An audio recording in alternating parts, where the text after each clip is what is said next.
Jean le chapitre 11, texte que nous avons lu dimanche dernier, célèbre, verset la parole du Seigneur. Jésus se retrouve devant la tombe où Lazare avait été enseveli. Et au verset 44 du chapitre 11 de Jean, Jésus se tient devant ce sépulcre, il se tient devant cette tombe et il va faire une déclaration que jamais aucun homme n'a fait face à une tombe. Les gens arrivent devant une tombe pour pleurer, pour se recueillir, pour honorer la mémoire du défunt, pour le deuil. Mais Jésus se tient devant cette tombe pour faire une déclaration des plus inhabituelles et des plus surprenantes. Je peux faire la lecture, s'il te plaît? Jean 11, verset 44, la Bible dit: Mort sortit, les pieds et les mains liés de bandes, et le visage enveloppé d'un linge. Reprends, s'il te plaît. Et le mort sortit. Remonte encore 43 par là. Verset 43. Ayant dit cela, il cria d'une voix forte: Lazare, sors! Le mort sortit, les pieds et les mains liés de bandes, et le visage enveloppé d'un linge. Ok. Jésus leur dit: déliez-le et laissez-le aller. Déliez-le et laissez-le aller. Merci. Il arrive donc devant la tombe, pendant que les autres sont dans la confusion. Qu'est-ce qu'il veut faire? Parce qu'il a demandé qu'on l'amène à la tombe. Il aimait Lazare, peut-être il veut honorer sa mémoire, il veut pleurer le nom de la mémoire de Lazare. Mais quand il arrive, il demande: ouvrez, roulez la pierre qui obstrue la tombe. Et puis tout le monde était embarrassé par cette demande. Il est mort depuis 4 jours, on l'a mis là-bas, il sent déjà l'état dans lequel il est allé, où il est arrivé, fait qu'il est devenu irrécupérable. J'aimerais que vous sachiez ceci: il n'y a aucune condition qui soit irrécupérable ou qui soit impossible pour Dieu de vous sauver ou de vous délivrer. Combien d'entre vous me disent Amen? Si quelqu'un part de ta vie et que Dieu n'a pas ramené cette personne, c'est qu'il va ramener quelqu'un de mieux dans ta vie. Si une opportunité part de ta vie, tu as prié, tu as lutté, mais l'opportunité n'est pas venue. C'est vrai, ça fait mal, mais Dieu va ramener une opportunité qui va te consoler de celle qui est partie. Alléluia. Si quelque chose t'a quitté et que ça t'a fait mal, tu as dit Seigneur, Amen, il n'a pas ramené. Il a en réserve quelque chose de mieux. Ne le force pas à restaurer. Ne le force pas à ramener. Ne va pas pleurer pour dire: papa, pourquoi j'ai pas eu ce poste? Pourquoi ferme ta bouche? Il y a quelque chose de meilleur qui viendra pour toi. Alléluia. Ce n'est pas une raison de déprimer. Ce n'est pas une raison d'abandonner. Alléluia. Je te dis la vérité. Si Dieu a laissé le lion apparaître sur le chemin de Samson, c'est parce que dans le ventre de ce lion, dans le prochain jour sortirait le mien. Il allait l'alimenter pour le reste du chemin. Chaque bataille qui apparaît, si Dieu n'a rien fait pour t'en libérer et il t'a laissé subir, c'est pour te préparer pour un niveau de gloire supérieur. Alléluia. Peu importe le nombre d'années, peu importe le nombre de jours, ils lui ont dit qu'ils sentent déjà, c'est devenu impossible. Il dit: ce qui est impossible aux hommes est possible à Dieu. Si Dieu ne veut pas faire ça maintenant, c'est qu'il veut faire quelque chose de mieux demain. Ce monsieur appelé Joseph était en prison. Il a croisé 2 ministres et il a parlé la parole prophétique aux ministres et ça s'est réalisé. À l'un il a dit: tu vas mourir. À l'autre il a dit: tu seras rétabli dans la royauté. Qu'est-ce qui va se passer? Celui qui devait mourir, mourut. Et celui qui devait être élevé a été élevé. Mais lorsqu'il battait, reprend son poste. Joseph lui a dit, ah, monsieur le ministre, quand tu es en train de te remettre et tu es assis dans ton plein pouvoir, il ne faut pas m'oublier. Il faut venir me chercher. Mon cas est injuste. On m'a mis ici injustement. Et regarde, le monsieur a promis. Il dit, mon petit Joseph, ce que tu m'as fait, je ne peux jamais oublier. Je ne vais jamais te laisser. Dès que je pars, d'ici une semaine, 2 semaines, tu vas entendre ma nouvelle. L'homme est parti, il ne dit pas amen, tu ne connais pas la Bible. L'homme est parti pour 2 ans, il a oublié Joseph. Joseph a essayé d'envoyer des émissaires. Allez voir le ministre, rappelez-le moi. Rappelez qu'il a oublié son petit Joseph. Les émissaires sont partis revenir. Le ministre dit qu'il ne voit pas de quoi il s'agit. Il dit, mais ce ministre ne peut pas m'oublier. Éternel, rappelle mon souvenir à cet homme. Quand il dort, fais qu'il se souvienne de moi. Fais que cet homme se souvienne du bien que je l'ai fait. L'homme ne s'est jamais souvenu. Pourquoi? Parce que Dieu ne voulait pas que le ministre se souvienne de lui. Dieu voulait que le roi, le pharaon, puisse le chercher. Le bien que le ministre pourrait faire pour lui n'a rien à voir avec le bien que le président pourrait faire pour lui. S'il était sorti par le moyen du ministre, il ne pourrait jamais être élevé par le moyen du président. Si Dieu a fermé une porte, il ouvrira une meilleure porte pour toi. Je ne sais pas combien d'années c'est mort. Je ne sais pas combien de temps c'est pourri. Je ne sais pas combien de temps ça sent déjà. Mais tu revivras encore. Ta destinée revivra encore. Ta bénédiction revivra encore. Oh, je sais que tu es découragé. Homme de Dieu, 2022 est fini encore. Je n'ai pas encore vu le mariage cette année. Je n'ai pas encore vu la prospérité que j'espérais cette année. Je n'ai pas eu le visa, je voulais voyager. Alors que tu avais dit que j'allais avoir, écoute-moi. Élève ton âme et rends-lui gloire.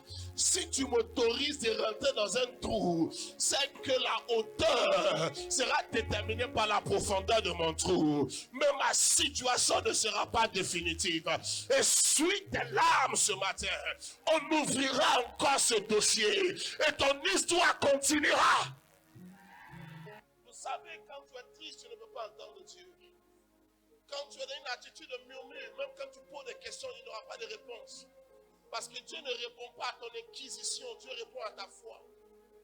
Pourquoi? Toi, tu es qui? Dieu doit t'expliquer pourquoi. Jésus était sur la croix, et à sa gauche à la croix, l'autre à sa droite à la croix. Celui qui est à gauche lui dit, mais tu n'as pas dit que tu es le roi des Juifs. Tu n'as pas dit que tu es Dieu. Alors descends de la croix, sauve-toi et sauve-nous. Jésus n'a pas répondu. Il ne répond pas à l'inquisition. Il ne répond pas au questionnement accusateur. L'autre à la droite, il répondra à son collègue pour dire, toi et moi on mérite notre place, si on est des criminels. Cet homme n'a rien fait. Il a défendu Jésus. Et puis ensuite il parle à Jésus. Cet homme était l'homme le plus intelligent. Il dit, vieux père, quand tu seras dans ton royaume, souviens-toi de moi.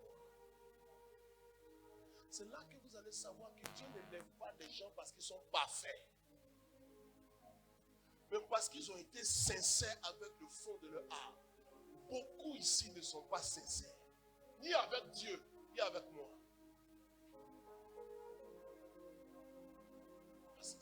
Cet homme a été sincère. Souviens-toi de moi. Et Jésus lui dit, aujourd'hui, c'est le premier gars qui est rentré au ciel. Un tueur, un assassin. Pendant que les gens qui sont en train de gêner là-bas, ils ne savent même pas encore comment si c'est sécurisé sur un bateau ou pas. Ce soir même, je te le dis avec vous paierez avec moi dans la maison de mon père. J'imagine Jésus prend la main du monsieur puis rentre. Vous dites, papa, il était sur la croix. Toi-même, tu ne pourrais plus me regarder à cause du péché. Le gars là, il m'a défendu avec sincérité. Et puis le papa God dit, viens. Prends ce trône ici. Normalement, ce genre de trône, c'est pour les gens qui ont servi depuis 60 ans le Seigneur.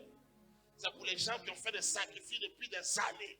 Mais toi, on te donne ça pour la sincérité de ton cœur. Il y a des grands religieux dans l'église, mais ils ne sont pas sincères ni avec Dieu, ni avec le Père que Dieu leur a donné. Ils ne sont pas sincères. On va peut-être revenir à ce que ça veut dire. Mais je pense que quand tu n'es pas sincère, tu sauras quand il dit n'est pas sincère ce que c'est. Il n'est pas bien d'expliquer ça.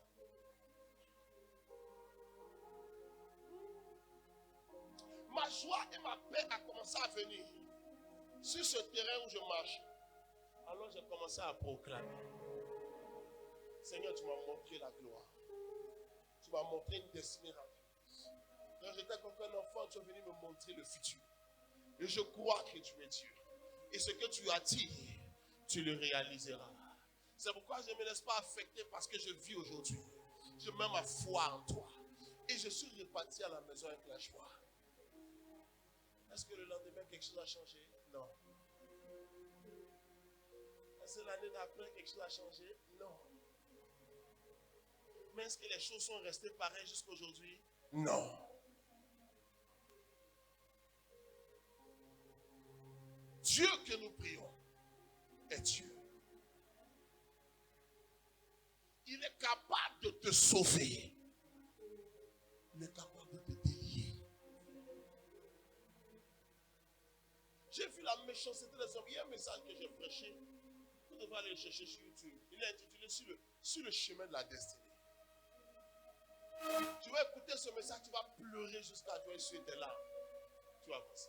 J'ai vu la trahison des fils dans le ministère.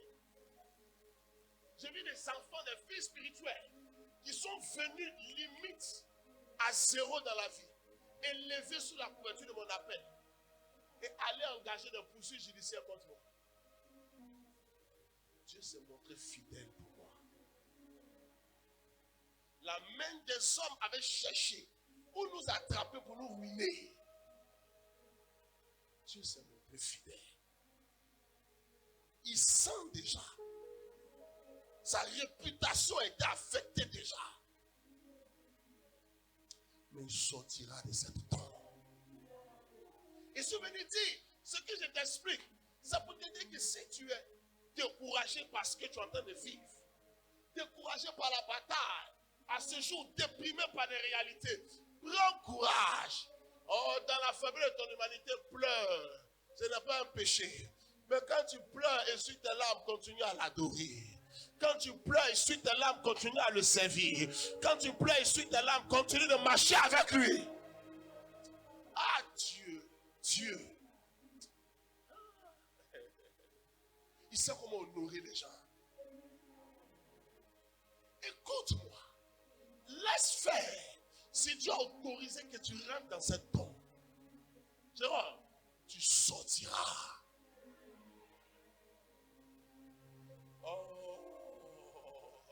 Dis à ton voisin, je vais sortir. Non, il faut l'informer, il faut l'informer. Dis-lui, tu me vois comme ça, je sortirai. Et si vous dites à quelqu'un de décourager cette fin d'année, il sait honorer les gens qui ont cru en lui pour continuer à le servir. Même quand c'était difficile. Il faut continuer. Mais papa, je continue le diable. Je continue la difficulté. Continue. Il viendra te sortir de cette tombe. Il viendra te sortir de là. Ce n'est pas pour tromper personne. Je n'ai aucun intérêt à te tromper. Tu vas donner quoi? Aucun intérêt à te tromper. Il est fidèle. Quand quelqu'un pense pouvoir te mépriser, n'en fais même pas à la personne. Ne laisse pas ton cœur nourrir des sentiments négatifs, parce qu'alors tu empêcheras Dieu d'agir pour toi. Ne laisse pas la haine, ne laisse pas la colère, ne laisse pas les sentiments de vengeance. Tu détruis ta propre bénédiction, parce que ces sentiments sont réfractaires à l'opération de Dieu à l'intérieur d'un homme. Parce que quand on demande de pardonner, ce n'est pas pour le bien et pour le profit de celui que tu pardonnes. C'est pour le profit de toi qui pardonnes. Parce que tu fais de l'espace dans ton cœur pour que Dieu vienne agir. Ils ont fait, laisse-les faire. Laisse-les parler, laisse-les agir. Ça te fait mal devant Dieu. Mais continue de te focaliser sur ça. Cette personne, même si son heure de mourir est arrivée, Dieu va les garder en vie. Jusqu'à ce qu'ils puissent être confondus devant lui par l'élévation que Dieu va accomplir dans ta vie. Combien d'entre vous me disent amen? Il faut avancer.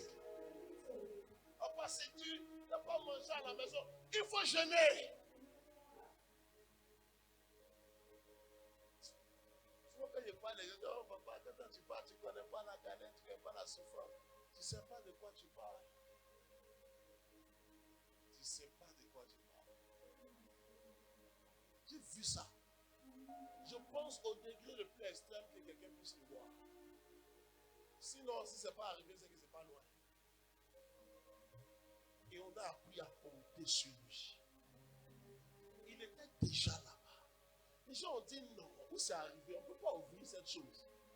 La puanteur va se répandre. Il dit, il va sortir. Mesdames, mesdemoiselles et messieurs, je suis venu dire à quelqu'un, tu vas sortir au nom de Jésus. J'ai dit, tu vas sortir au nom de Jésus. Peu importe la réalité et la complication de ces réalités, tu vas sortir au nom de Jésus. Je dis, tu sortiras au nom de Jésus. Les choses vont changer par la fidélité de Dieu, par la grâce de Dieu. Les choses vont changer. Il faut continuer de marcher. On n'a qu'à dire, tu pars à l'église et puis il y a quoi? Continue d'aller à l'église, il ne faut pas leur répondre. On n'a qu'à dire, mais depuis tu fais, qu'est-ce que ça a produit? Continue d'avancer. Aucun d'entre eux ne mourront. Ils resteront en vie pour voir ce que ça a produit dans ta vie. Dieu les gardera en vie pour voir ce que ça a produit dans ta vie. Tu ne resteras pas dans cette tombe.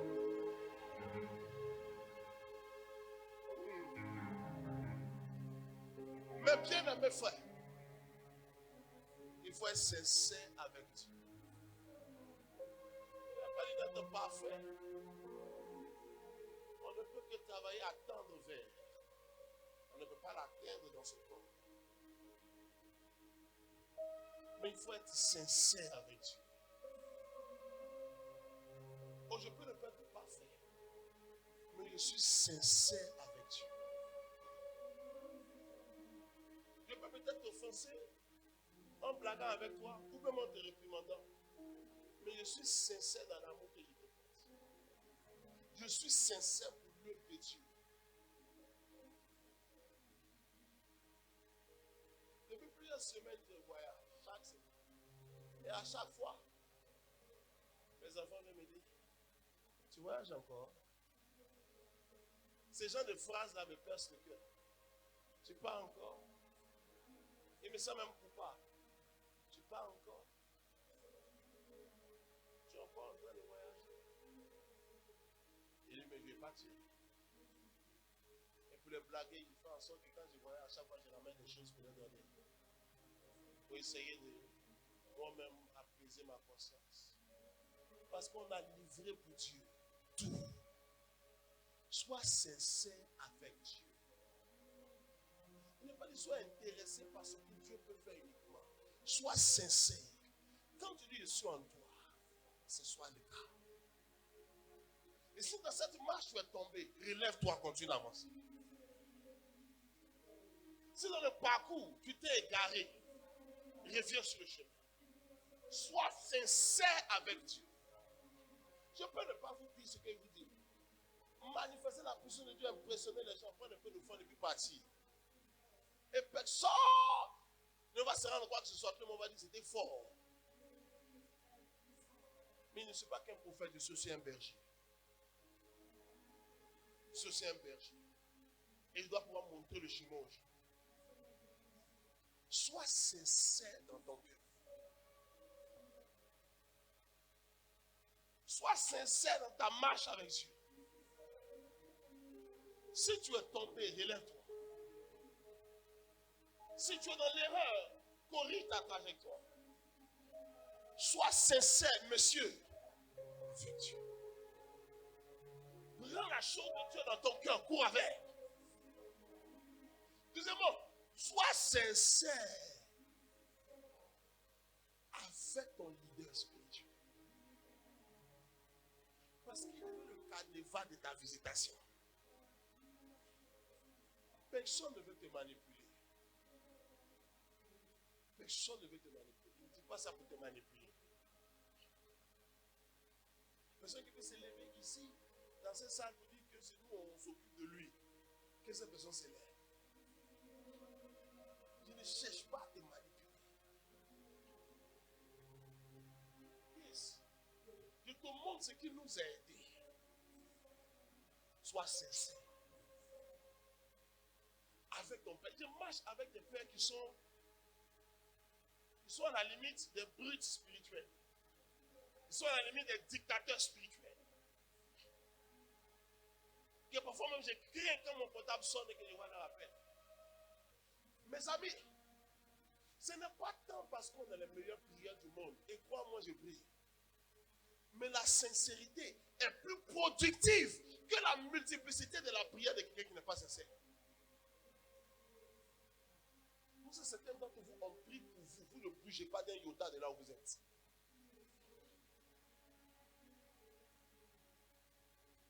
Aucun signe de la visitation de Dieu.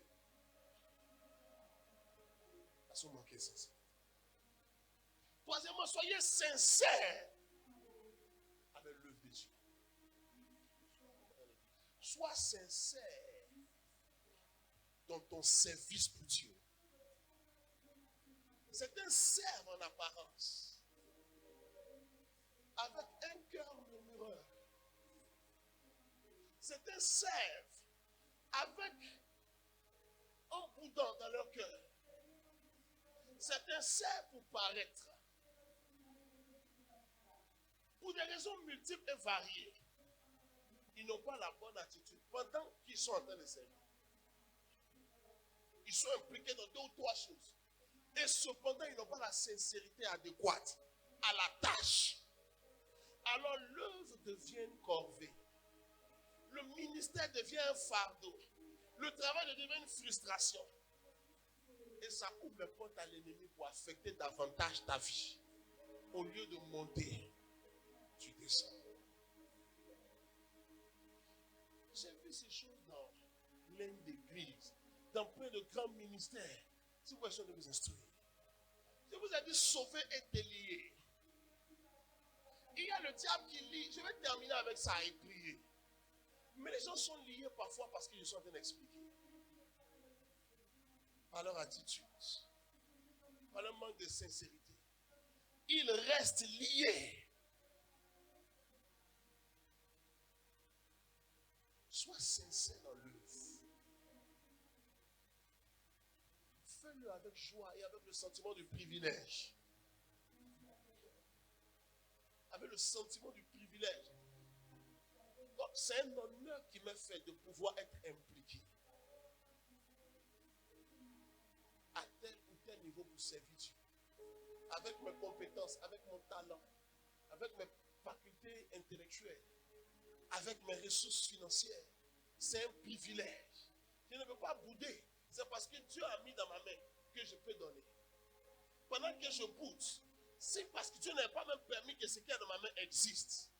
Je ne serai même pas en mesure d'être impliqué pour servir avec mes finances. Alors, je ne vais pas me plaindre de ce que je donne et que je suis sollicité à donner. Je veux me réjouir de ce que je suis en mesure de faire un minimum. Parce que Dieu m'en a rendu capable.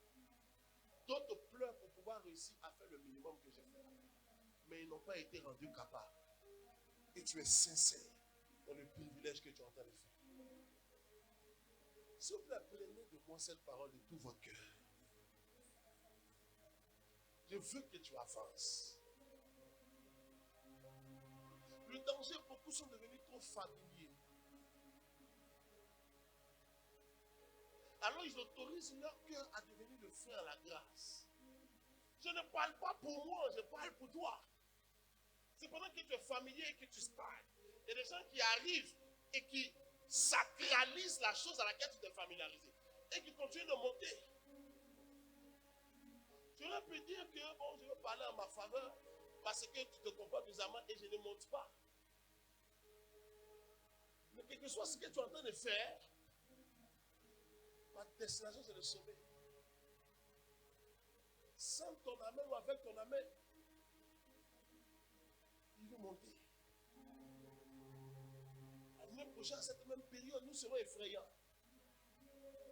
Non, c'est pas question d'amen. Il te dit seulement ce qui va arriver. On en vécu, on impact, en possibilité. Ce sera terrible. On ne dépend pas de ton attitude et cependant ton attitude détermine le profit de cette onction. Détermine le profil de cette onction. Sois sincère. La sincérité de la relation de Lazare avec Jésus a déterminé l'intervention de Jésus dans la vie de cet homme, jusque dans sa tombe. Tu comprends maintenant pourquoi il n'y a pas de sincérité? Yes. Lazare, écoutez-moi, n'a jamais reçu aucun miracle de Jésus. Il s'en foutait des miracles de Jésus. Il aimait Jésus. Il faisait de sa maison l'arrière-base de Jésus à Béthanie. Béthanie était à quelques 30, 35, 40 km de Jérusalem.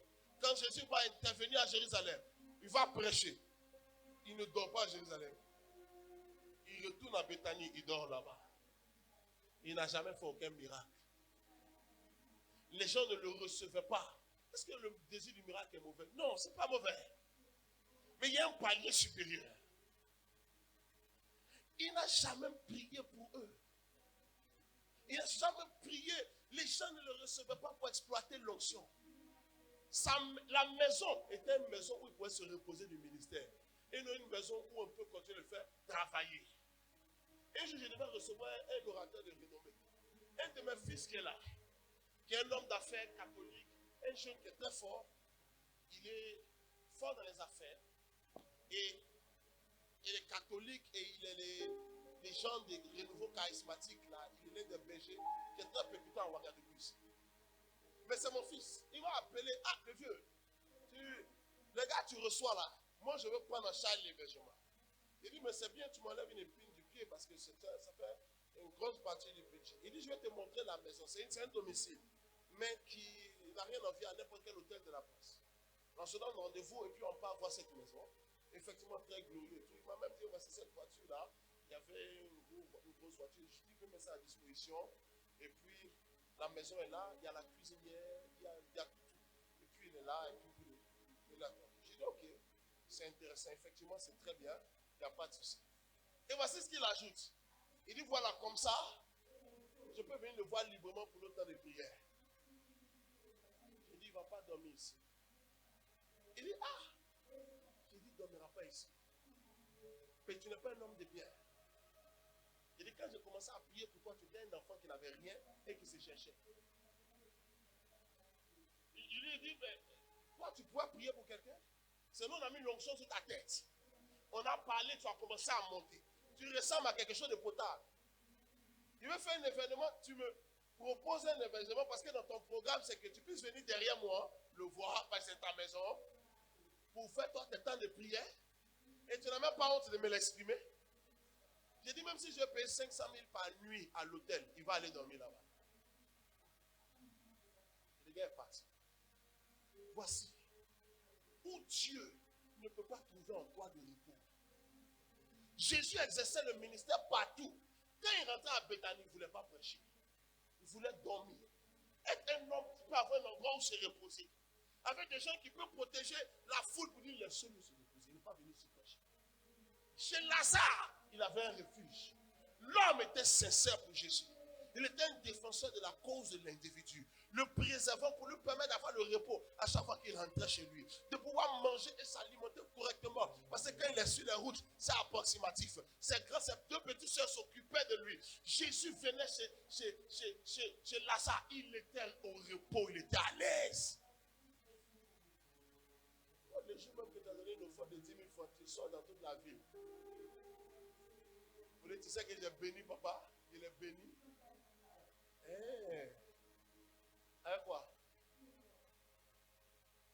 Tu m'as béni avec quoi? Tu as vu la chaussure de papa? C'est moi qui ai béni. Ok. Donc c'est ta bénédiction là comme ça. C'est que ta bouche allait dire.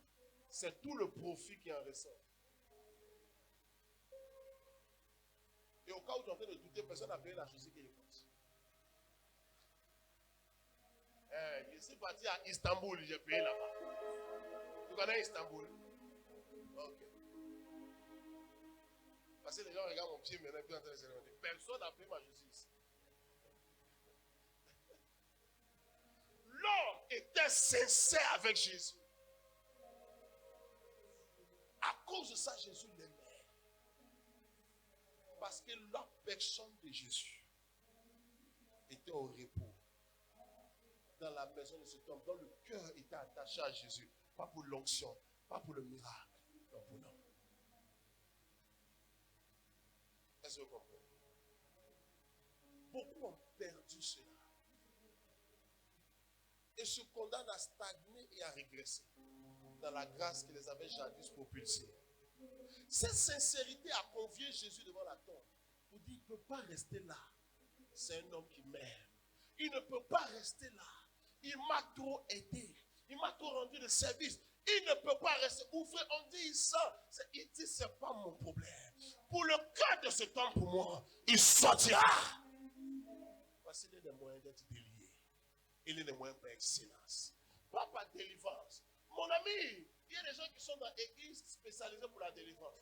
On les délivre chaque dimanche, chaque mercredi, chaque mardi, chaque vendredi. Mais la personne délivrée la semaine passée est redélivrable le mois d'après. Et on le délivre, on le délivre. À chaque fois, tous les habits sont gâtés. Et quand il dit, papa, c'est la même chose ici. Non, pour moi, c'est l'onction, ce n'est pas les démons. Pourquoi? Parce qu'on peut chasser l'esprit. Et pour avoir chassé l'esprit, on a empiré ton cas. Le déficit de sincérité fait que ta vie n'est pas un espace occupable par l'esprit. Alors ce qui a été chassé revient et le cas amplifié. La sincérité de Lazare a emmené Jésus. Ta sincérité te déliera de l'oppression qui te retient. Il faut dire amen bien. Ça te délira de l'oppression qui te retient. Yes. Si on te donne une ligne, suis ça. Même si c'est pénible.